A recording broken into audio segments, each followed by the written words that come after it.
Yes, I will read in French. Les facteurs amènent du courrier et au milieu une lettre de la directrice. Sur l'enveloppe, elle a écrit « Cette lettre vous sera donnée en dictée par le plus vieux d'entre vous. » Notre aîné déchiffre la lettre. « Mes enfants, elle commence. Comment allez-vous, mes petits?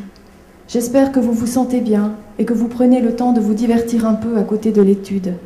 Je n'ose pas imaginer combien votre apparence a changé, ni combien de centimètres il manque au bas de vos pantalons. On aperçoit vos chevilles, c'est certainement laid. S'il vous plaît, ne retardez pas le moment de vous rendre dans un magasin, si vous en avez l'occasion. Je vous envoie des billets. Je pense sans cesse au repas que je pourrais vous faire cuire.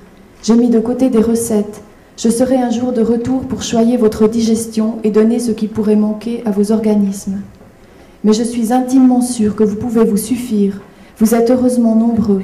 Que Monsieur Morceau et moi-même soyons ou non à votre tête, ça ne change au fond pas grand-chose. Vous ne manquez jamais de rien. Vous vous octroyez à vous-même ce qui vous est nécessaire. Peut-être ne sentez-vous même pas cette absence qui me crucifie. Oui, mes pauvres enfants, je suis déchirée de ne plus avoir ma couvée. Je suis en hiver sans manteau. Mon esprit a froid et grelotte. Je pense sans cesse au bonheur de vous réunir autour des tables. Il est bon de vous faire obéir, de vous tenir dans mes mains, de savoir que vous êtes à moi et que vous vivez sous mon aile.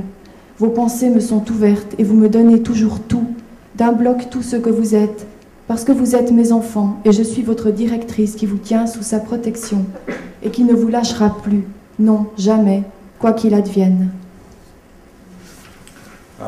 Thank you, that's lovely. Just to set it up, the children have been abandoned by the headmistress and the headmaster. It's a kind of an orphanage, or at least a boarding school. And they have told them that they will be back soon, but they're not coming back. The postmen bring the mail, and in the middle is a letter from the headmistress. From the envelope she has written, "This letter will be read aloud by the oldest among you." And so our eldest deciphers the letter. "My children," she begins, "how are you, my little ones? I hope that you feel well and that you are taking the time to enjoy yourselves a little besides your studies. I don't dare imagine how much your appearance has changed now, nor how many centimeters of skin are now showing at the bottom of your trousers. Your ankles must be showing. It's certainly ugly. Please don't delay going to a shop if you have the chance. I'm sending you cash. I'm thinking non-stop about the meals that you could make yourselves. I'm setting aside recipes for you, though one day I'll be back to indulge your digestive systems and give your bodies what they might be lacking. But I'm absolutely certain," that's the mistress calling, "but I am absolutely certain that you can be self-sufficient. Thankfully, there are so many of you. Whether or not Monsieur Morceau and myself are in charge of you doesn't really make much of a difference. You never want for anything, your budget for yourselves. What's necessary, perhaps you don't even feel this absence, which is crucifying me. Yes, my poor children. I am in tatters because I no longer have my chicks. I am out in winter with no coat. My mind is cold and shivering. I think endlessly of the happiness of bringing you into the refectory. It's good to make you obey, to hold you in my hands, to know that you are mine and that you live under my wing.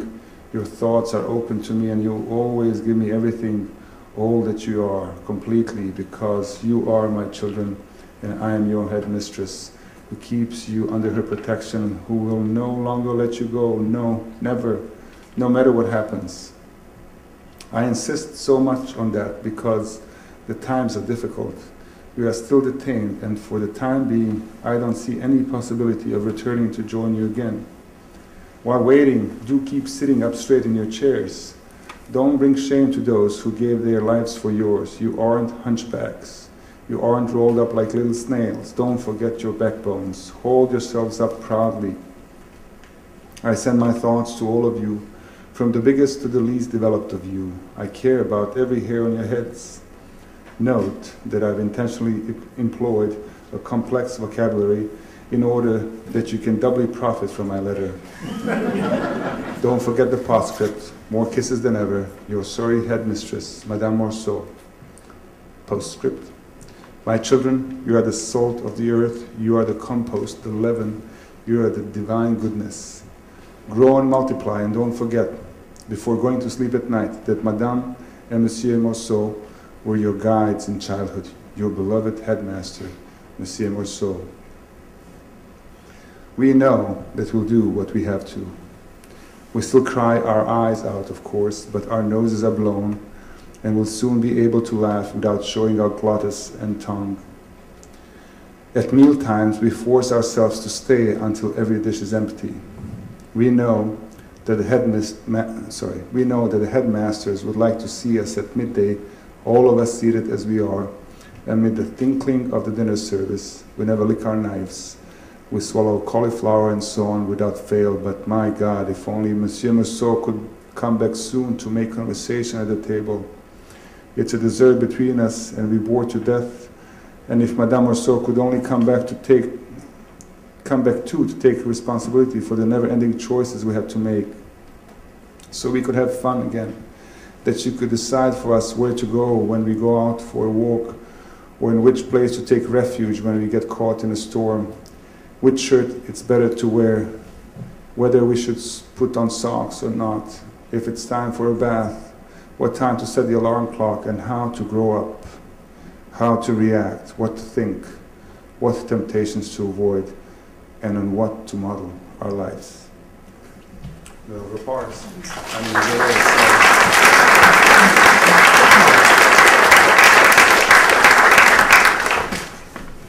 I wanted to ask you about the situation of writing in French in Switzerland. It's a trilingual, in fact, quadrilingual country, right? There's Romanish too. So you have your citizenship, but you also belong to a language that is larger than your citizenship. How do you reconcile those two aspects of your life as a writer? I think it's a very important point and very crucial point in my everyday life and in my decision to become a writer too. Because yes, I'm writing in French, but the problem is that it is not really, it is my language, and at the same time it is the language of France, which is a foreign country. And I think it was very difficult for me to find my identity as a writer, as a Swiss writer in French. And this is my explanation why I choose to write so special book as a first novel. I've chosen to write in a very strange and deconstructed language, full of mistakes, very expressive, but at the same time full of mistakes, and very different from the classical French. So it was not that you based your first novel on a dialect, on existing dialect. No, you not just at all. Invented it entirely? It is not a dialect. It is an invented language. Nobody is speaking like that, I can assure you. It was really a literary invention, really. And it was for me at the same time literary exploration. And I think I was looking for my identity as a writer, I think. That suggests that even if you write in French, it's in some ways invented for your own purposes, for your own particular position as a writer in French in Switzerland. Yes, I was not conscious of that, but now, 10 years later, I can't say yes. I wanted to write in like the big writers, big French writers, and I was intending to do so good as they were writing, but it was not right for me to write like that, because I'm Swiss, I'm not French, and I was trying to find my place. So your works are your works translated from French into German and Italian to be published in Switzerland? My first novel, yes. Only my first novel. And how was it received?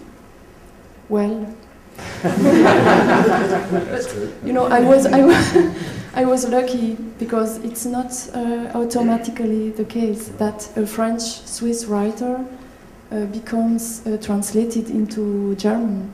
And there is a gap between Swiss-French writers and German-Swiss writers.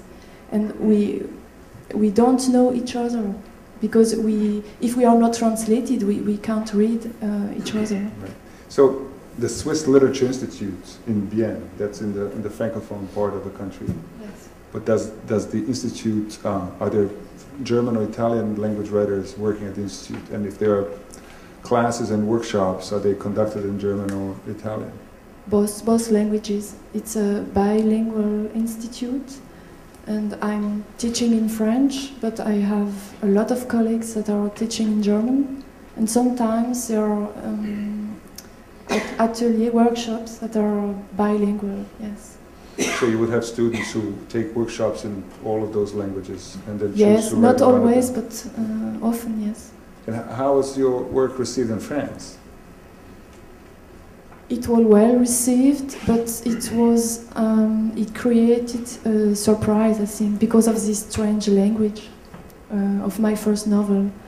And people were wondering why I have chosen to write on this way. And they were also asking questions like is it a dialect? Are people speaking like that in Switzerland? Well, we now know that there are none. But they might start speaking. All your readers adopt the language and then have little book clubs and in the native language. That'll be nice. Thank you. We'll talk more after everyone reads.